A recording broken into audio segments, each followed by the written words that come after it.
విజయవాడలో కృష్ణలంక సాయి కృష్ణ డెత్ కేసుకి సంబంధించి సిట్ దర్యాప్తు కీలకంగా కొనసాగుతోంది. ఈ కేసులో కీలకంగా భావిస్తున్న హెడ్ కానిస్టేబుల్స్ అయిన నాని, అశోక్, అలాగే బాబురావు, సాంబాయలను సిట్ అధికారులు రెండో రోజు విచారిస్తున్నారు. ఈ విచారణలో భాగంగా అధికారులు పలు కీలకమైన అంశాలపై ప్రశ్నల వర్షం కురిపిస్తున్నట్లుగా తెలుస్తోంది. సాయి కృష్ణను మార్కాపురం నుంచి తీసుకొచ్చిన తర్వాత అసలు ఎక్కడికి తీసుకెళ్లారు? అతన్ని మృతదేహాన్ని దహనం చేశారా? లేక కేసులో ప్రైవేటు వ్యక్తి సురేష్ పాత్ర ఏంటి? సాయి కృష్ణను గుణదలకు ఎందుకు తీసుకెళ్లారు? ఆర్ఎంపీ వైద్యుడితో చికిత్స చేయించారన్న వాస్తవాలు నిజమేనా? ఇలా తదితర అంశాలపై సిట్ అధికారులు ఆరా తీస్తున్నట్లుగా సమాచారం. అయితే సాయి కృష్ణను మార్కాపురం నుంచి తీసుకురావడం వరకే తమకు తెలుసు. ఆ తర్వాత జరిగిన పరిణామాలపై తమకు సమాచారం లేదంటూ హెడ్ కానిస్టేబుల్ సమాధానమిచ్చినట్లుగా తెలుస్తోంది. ఈ కేసులో మరిన్ని వివరాలు రాబట్టేందుకు సిట్ అధికారులు కూడా విచారణను కొనసాగిస్తున్నారు. ఇదే అంశానికి సంబంధించి ఎక్స్క్లూజివ్ ఫీల్డ్ రిపోర్ట్లో మనతో పాటు ఉన్నారు Lakshmi, over to you. Jemimah, Sai Krishna కేసులో అసలు వాస్తవాలను బయటకు తీసుకొచ్చేందుకు సిట్ అధికారులు అయితే తమ దర్యాప్తుని ముమ్మరం చేశారని చెప్పొచ్చు.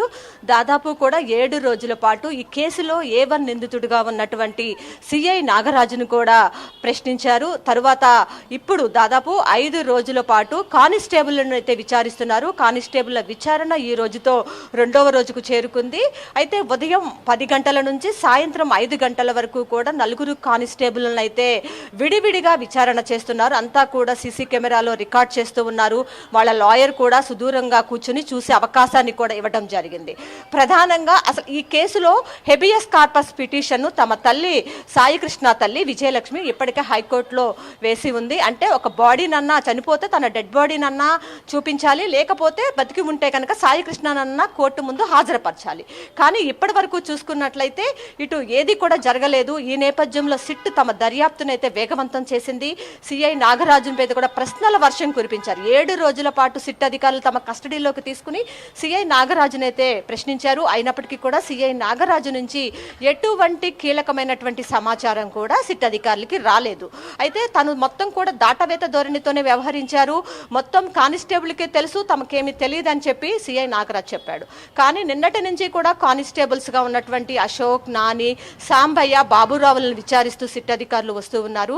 అయితే వాళ్ళు మాత్రం మాకేమీ తెలీదు, మార్కాపురం నుంచి తీసుకొచ్చే వరకు మాత్రమే మాకు తెలుసు, తర్వాత ఏం జరిగిందనేది సిఐ నాగరాజుకు మాత్రమే తెలుసు అని చెప్పి వాళ్ళు కూడా దాటవేత ధోరణితోనే వ్యవహరిస్తున్నారు. వీళ్ళు కూడా సిట్ అధికారులు అడిగే ప్రశ్నలు ఏటికి కూడా సరైనటువంటి సమాధానం అయితే చెప్తున్న పరిస్థితులు కనిపించట్లేదు. అయితే సిట్ అధికారులు మాత్రం ప్రశ్నల వర్షం కురిపిస్తూ ఉన్నారు.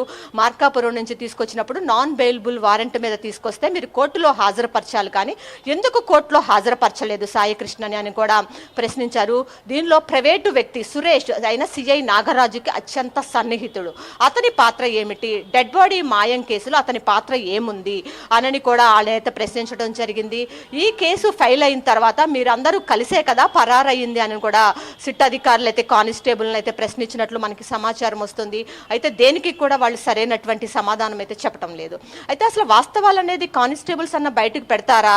అసలు ఆ రోజు కస్టోడియల్లో ఏం జరిగింది, టార్చర్ చేశారా సాయి కృష్ణని, లేకపోతే కస్టోడియల్ డెత్ జరిగిందా, లేకపోతే డెడ్ బాడీ మాయం ఏ విధంగా జరిగింది, ఒక ఆర్ఎంపీ డాక్టర్ని ఎందుకు తీసుకొచ్చి ట్రీట్మెంట్ ఇప్పించాల్సి వచ్చింది, అతన్ని టార్చర్ పెడుతున్నట్టు ఒక వ్యక్తి కూడా చూసినట్లు ఆరోపణలు ఉన్నాయి. కాబట్టి దానికి సంబంధించి కూడా కానిస్టేబుల్ని ప్రశ్నించే అవకాశం అయితే కనిపిస్తూ ఉంది.